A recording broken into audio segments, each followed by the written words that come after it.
we have forsaken all and followed thee in wisdom.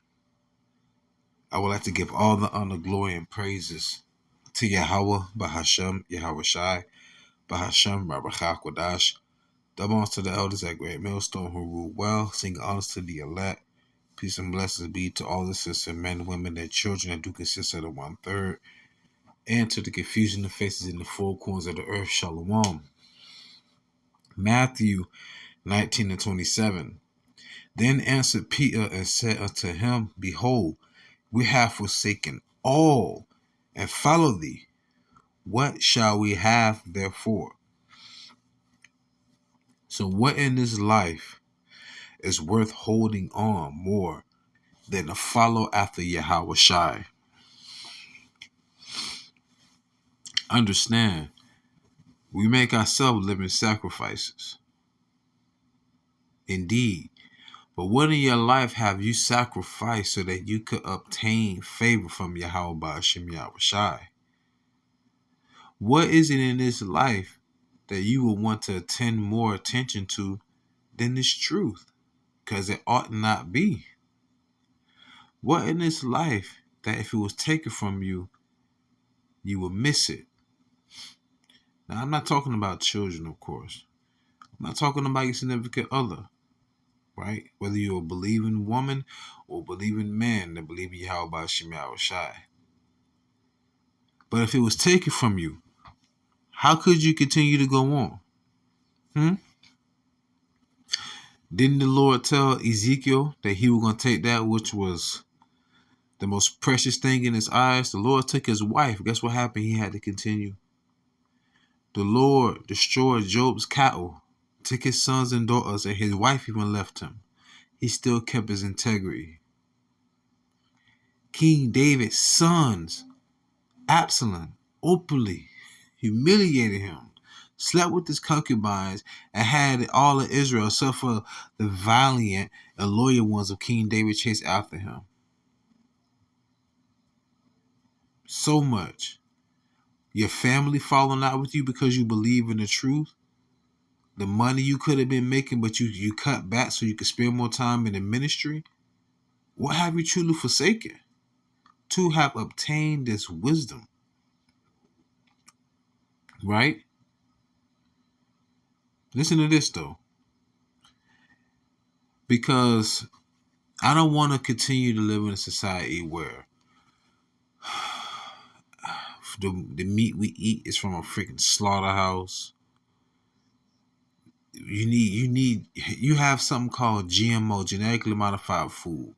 It has to be either labeled GMO or organic. What the heck is purified water? The water should either be fresh water or salt water. All these derailments, poisoning the natural life sources. Marine, aquatic life beaching themselves, saying we can't even survive on our own ecosystem. Birds that's supposed to be flying, sailing, being aerial, falling dead to the ground. Smog in the air, chemtrails in the air, holes on the ozone layer, islands of pollution in the oceans.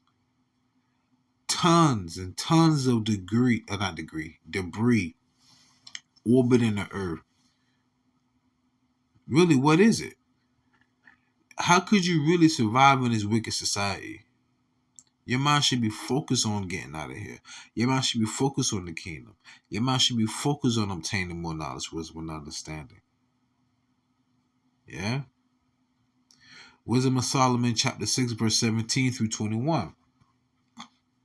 For the very true beginning of her, which is what? Wisdom, is the desire of discipline.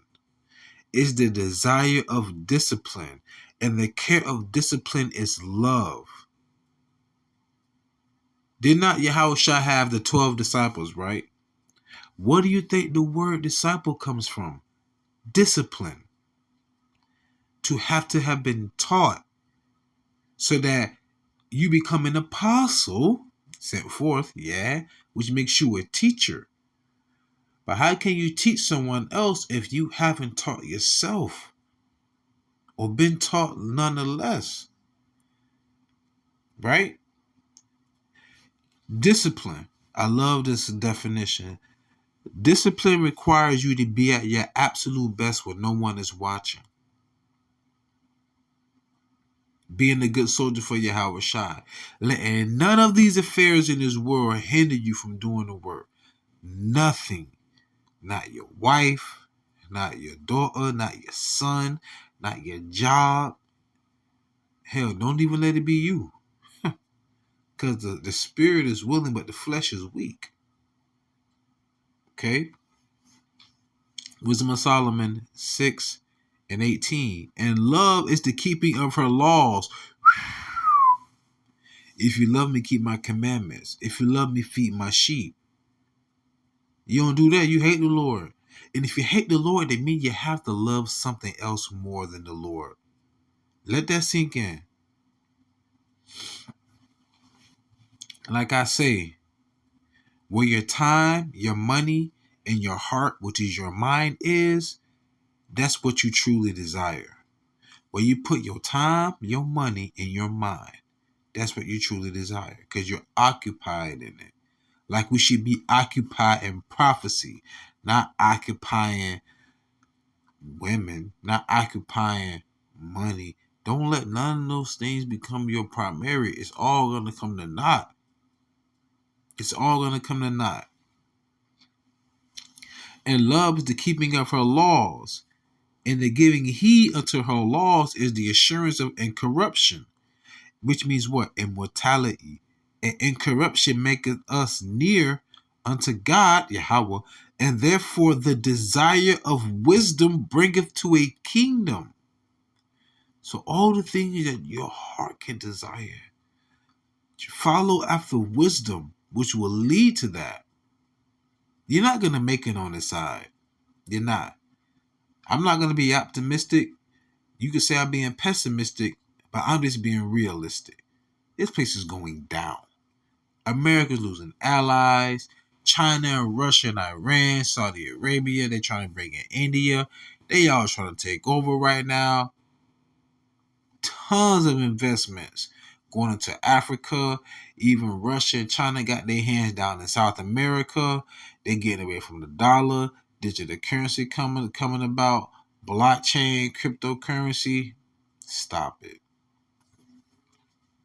So desire wisdom, because you can lose it all just like that.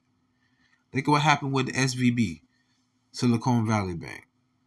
Yeah. Verse 21. If your delight be then in thrones and scepters, O ye kings of the people, honor wisdom, that ye may reign forevermore. Wisdom. What it says in, Proverbs 4:7? It says, wisdom is the principal thing. And with all thy getting, get understanding. What's the key thing in life? Wisdom. Because you applying what you know. And that's how you get through life. It's kind of like, Jake be like, there you go. He chase the dude down. He owe him money. He beating on the dude, beating on him bad. Like, dang, man, let him. Dang, bro, what he do to you? He owe me money. How much he owe you? Man, I loan him $5. Why you beat him like that? It's the principle. I said, okay. So it's not the amount, it's the principle. Same thing with keeping the Passover.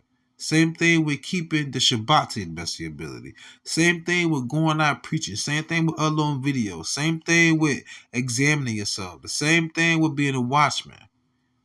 It's the principle of it all. Because right now, people see it to no effect for us. But as we see these prophecies unravel and we can understand and feel the spirit and the essence within us, just be blessed that you can do that. Just be blessed that you can see that, you can feel that. Don't worry, we can't worry about the ungodly, the incredulous, those who's wavering in the spirit to preach, who's wavering in the spirit to keep the Passover, who wavering in the spirit, period. I don't need you around. I don't need you around me. I don't want you around me. The Lord put the spirit on you to do his work. You can't fake it. Wisdom of Solomon 7:8. I prefer her before scepters and thrones, and esteem riches nothing in comparison of her. Yes, that's wisdom. So beautiful, so elegant. Dang, they remind me of that short I had uploaded. That woman was just so feminine and beautiful in nature. It's like, what man would not want to go to war for her? That's how I feel about wisdom. We go to war for her. You know? Nothing to be compared. Didn't I say the Lord by wisdom and understanding created the heavens and the earth? I mean, y'all need to stop. Wisdom of Solomon 8 and 5. If riches be a possession to be desired in this life, what is richer than wisdom that worketh all things? Wisdom worketh all things. Remember the Lord said we're gonna get 100-fold, man. Listen, Matthew chapter 19, verse 28. I'm sorry, 27, read all the way down. Then answered Peter and said unto him, Behold, we have forsaken all and followed thee. What shall we have therefore? And Yahushua said unto them, Verily I say unto you, that ye which have followed me in the regeneration, when the Son of Man shall sit in the throne of his glory, ye also shall sit upon 12 thrones, judging the 12 tribes of Israel. Let's talk about the 12. It said, in the regeneration, you will be coming back here again. We'll be judging. And remember, there's 144,000 judges. But there's 12 that will sit on those thrones too. Remember the book of Revelation speaks about the 12 pillars?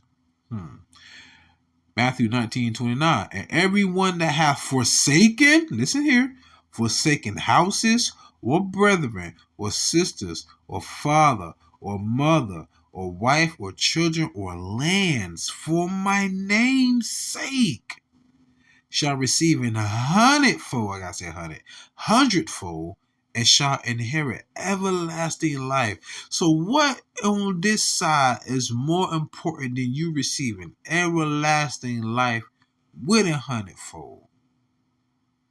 Let that sink in. Notice the word forsake. Forsake does not mean that you forsake your mother as in dishonoring her. That's confusion. Why would the Lord say, honor thy father and thy mother, then to forsake them? It means to treat them as if they have the plague. What does that mean? Your mind should be so focused and occupied in the ministry, you should only see them on occasion. Meaning that if they need you, or if you're going to swing by. That's all I'm saying. Don't let a relationship with any one of them individuals. I don't know what I want to say right now, but I kind of got to understand it. Do not let any relationship with anybody on earth, whether it's a relative or just somebody that you know along the way, hinder you from doing the work of Yahawah by Hashem YAHAWASHI, by Hashem RAWACHAA, QADASH. Nothing. You forsook it all to follow Yahawashi. Why would you forsake it all to go follow a woman, money, or physical things in this world that will come to no avail? So with that being said, close out with this precept. 2 Corinthians chapter 4, verse 16. For which cause we faint not, but though our outward man perish, yet the inward man is renewed day by day. That's your spirit being refreshed day by day. For our light affliction, which is but for a moment, worketh for us a far more exceeding and eternal weight of glory, while we look not at the things which are seen, but at the things which are not seen. For the things which are seen are temporal, but the things which are not seen are eternal. So what did Yahushua even say about everlasting life? In other words, forsaking everything in this world, meaning that it's second fiddle to the ministry. It's all second fiddle to the ministry, because none of it can amount to everlasting life. There's nothing on this side that can amount to everlasting life. So with that being said, I pray you was edified and fed. Stay in the spirit. Don't fear it. Just endure it. Ask for forgiveness, pray without ceasing, stay humble, remain diligent, Kwame Allah, Mafla Babal, Shalom.